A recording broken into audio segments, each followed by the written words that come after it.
Hello दोस्तों, आज हम अंगोला देश के बारे में जानेंगे। यह दक्षिण पश्चिमी अफ्रीका के तट पर स्थित एक ऐसा देश है जो अपनी प्राकृतिक संपदा, जटिल इतिहास और सांस्कृतिक विविधता के लिए विश्व प्रसिद्ध है। 700 वर्ग किलोमीटर में फैला यह देश क्षेत्रफल के मामले में विश्व का 23वां और अफ्रीका का 7वां सबसे बड़ा देश है।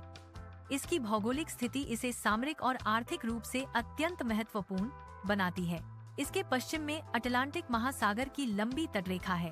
उत्तर में कांगो लोकतांत्रिक गणराज्य, पूर्व में जाम्बिया और दक्षिण में नामीबिया स्थित है। अंगोला का एक छोटा लेकिन तेल समृद्ध हिस्सा कैबिंडा मुख्य भूमि से अलग कांगो गणराज्य और कांगो लोकतांत्रिक गणराज्य के बीच स्थित है, जो इसके भू राजनीतिक महत्व को और बढ़ा देता है। भौगोलिक रूप से अंगोला को 3 मुख्य क्षेत्रों में विभाजित किया जा सकता है। तटीय मैदान जो शुष्क और अर्ध शुष्क है, मध्य उच्च भूमि जहाँ की जलवायु ठंडी और मिट्टी उपजाऊ है, और विशाल पूर्वी पठार। माउंट मोको अंगोला की सबसे ऊंची चोटी है, जिसकी ऊंचाई लगभग 2620 मीटर है।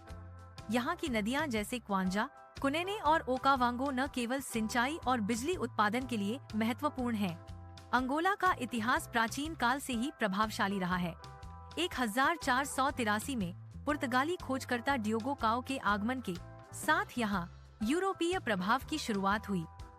पुर्तगालियों ने धीरे धीरे तटों पर अपनी चौकियां बनाई और सदियों तक यहाँ से दास व्यापार का संचालन किया। अनुमान है कि 16वीं से 19वीं शताब्दी के बीच लाखों अंगोलन लोगों को दास बनाकर अटलांटिक के पार मुख्य रूप से ब्राजील भेजा गया, जिसने आज के ब्राजील की संस्कृति और जनसांख्यिकी पर गहरी छाप है छोड़ी। 1961 में उपनिवेशवाद के खिलाफ सशस्त्र संघर्ष शुरू हुआ, जिसमें MPL, FLA और यूनिटा जैसे समूहों ने महत्वपूर्ण भूमिका निभाई। अंततः 11 नवंबर 1975 को अंगोला को स्वतंत्रता मिली, लेकिन खुशियां अल्पकालिक थीं। देश तुरंत एक भीषण गृह युद्ध की चपेट में आ गया, जो शीत युद्ध का एक प्रमुख अखाड़ा बन गया। 27 वर्षों तक चले इस युद्ध ने बुनियादी ढांचे को नष्ट कर दिया और लाखों लोगों को विस्थापित किया। 2002 में जोना साविम्बी की मृत्यु के बाद शांति समझौता हुआ और देश पुनर्निर्माण की राह पर आगे बढ़ा। आधुनिक अंगोला अपनी अर्थव्यवस्था के लिए मुख्य रूप से तेल और हीरो पर निर्भर है। यह उप सहारा अफ्रीका में नाइजीरिया के बाद दूसरा सबसे बड़ा तेल उत्पादक देश है। यहाँ के कैबिंडा तट से निकलने वाला कच्चा तेल देश की GDP का एक बड़ा हिस्सा बनाता है। तेल के अलावा अंगोला दुनिया के प्रमुख हीरा उत्पादकों में से एक है।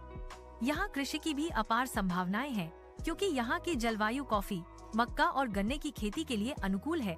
हालांकि गृह युद्ध के दौरान बिछाई गई बारूदी सुरंगें आज भी खेती के विस्तार में एक बड़ी चुनौती हैं। यहाँ की पुर्तगाली भाषा और स्थानीय बंटू परंपराओं का मेल इसे अद्वितीय बनाता है। कुदुरो और किज़ोम्बा जैसे संगीत और नृत्य रूप आज अंतर्राष्ट्रीय स्तर पर प्रसिद्ध हैं। यहाँ की राजधानी लुआंडा है, जो अपनी गगनचुंबी इमारतों और महंगे रहन सहन के लिए जानी जाती है। देश के आधुनिक चेहरे का प्रतिनिधित्व करती है। अपनी चुनौतियों जैसे भ्रष्टाचार और सामाजिक असमानता के बावजूद अंगोला आज अफ्रीका की एक उभरती हुई शक्ति है, जो अपनी पुरानी विरासत और भविष्य की संभावनाओं के बीच संतुलन बनाने की कोशिश कर रहा है।